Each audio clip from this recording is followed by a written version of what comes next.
آپ پھر آگے جب سارا کچھ دے دیا، اب جو سورہ نجم آئی تو اس میں پلٹانے کی بات کی، یہاں لے جا کے سب کچھ دے دیا، جلوے اتار دیے، اور جب جلوے اتار دیے، دیکھو نا مثال کے طور پہ آپ نے خود کبھی، اگر اللہ نے آپ کو بڑا حسین بنایا ہو، آپ میں سے کسی کو بڑا حسین و جمیل، اتنا حسین و جمیل کہ آپ تصور بھی نہ کر سکیں، آپ میں سے کوئی ایسا ہو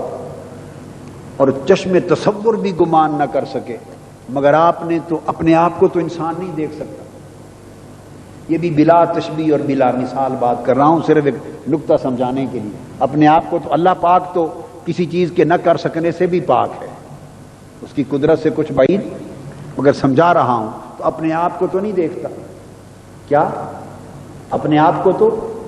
کوئی نہیں دیکھتا؟ تو بتانا یہ چاہتا ہوں کہ اس آیت میں کمال تو حضور کا بیان ہو رہا ہے، کمال تو حضور کا بیان ہو رہا ہے نا، معراج کروانا اللہ کا کمال نہیں بیان ہوا،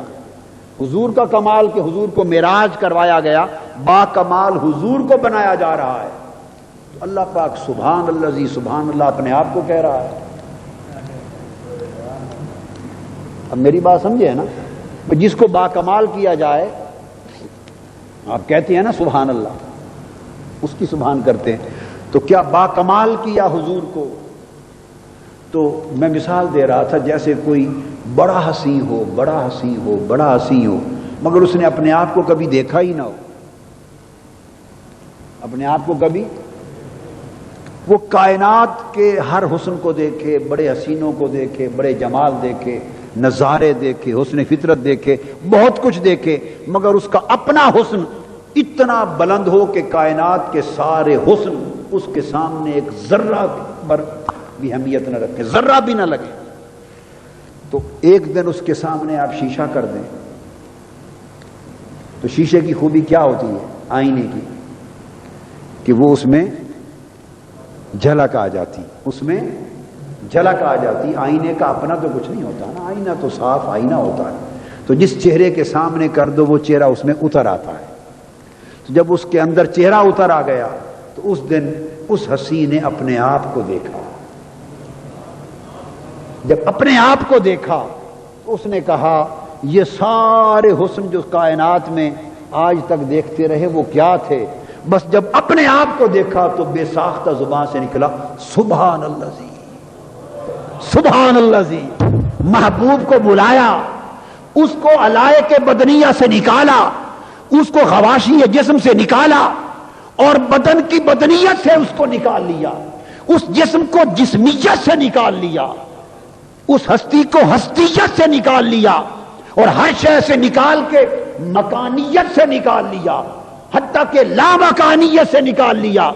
اس مکان پر بٹھا کر جب اپنا آئینہ بنا دیا اور آئینہ بنا کر سامنے رکھا اور پردہ اٹھایا اور اس میں اپنا جلوہ دیکھا تو کہا سبحان اللہ زی، سبحان اللہ زی، سبحان اللہ۔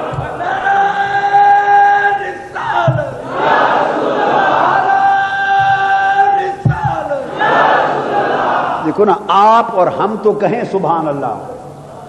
آپ اور ہم کہیں سبحان اللہ تو بات سمجھ میں آتی ہے، وہ خود کو سبحان اللہ کہہ رہا ہے، اللہ، آپ بات نہیں سمجھے ہیں بھائی، ہم کہیں کوئی بڑا حسین دیکھ کر، کوئی بڑا جمیل کمال دیکھ کر کہیں سبحان اللہ، اس کی بڑائی بیان کریں تو سمجھ میں آتی ہے نا، مگر دوستو یہ وہ مقام ہے جہاں وہ بے ساختہ کہہ رہا ہے سبحان اللہ، اپنے آپ کو کہہ رہا ہے سبحان اللہ، اس نے اور تو کبھی نہ کہا، وہ تو اول سے تھا آخر تک ہے،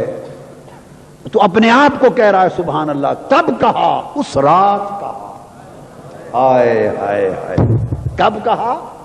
اس رات کہا، اسرا بعبدی لیلا، جب اس آئینے، جب اس محبوب کو چنا اور مکان و لا مکان سے اوپر اس کو اپنا آئینہ بنایا اور پردے اٹھا دیے